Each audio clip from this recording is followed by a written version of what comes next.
This question is from NEET 2025 examination.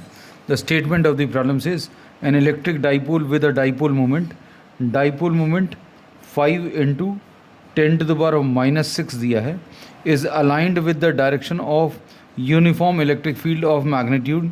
Electric field की value 4 into 10 to the power of 5 newton पर coulomb है, और इन्होंने बोला this is aligned in the direction of electric field, मतलब theta 1 की वैल्यू इसमें 0 है. अब the dipole is then rotated through an angle of 60 degrees with respect to the electric field.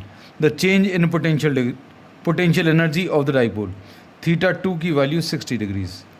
अब इसमें U1 पोटेंशियल एनर्जी का formula minus PE cos theta होता है, तो U1 की value U1 will be equal to minus P 5 into 10 to the power of minus 6 into E की value 4 into 10 to the power of 5 into cos 0.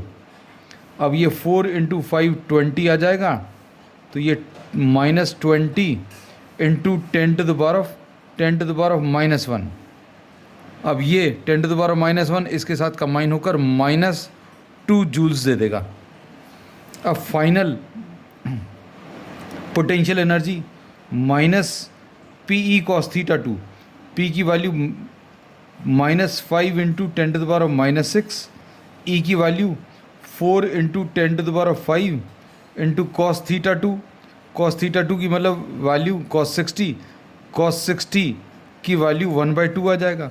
तो यह आ जाएगा minus 20, फिर से minus 20 into 10 to the power of minus 6 और ये plus 5 10 to the power of minus 1 आ जाएगा इंटू क्या 1/2. तो ये सॉल्व करने पर ये 2 आया था, ये माइनस 1 जूल्स आ जाएगा. अब डेल्टा U निकालना है. This is equal to U2 minus U1, मतलब minus 1 joule minus of minus 2 joules. So this will be minus will be plus, so answer will be 1 joule, and this is given in the fourth option.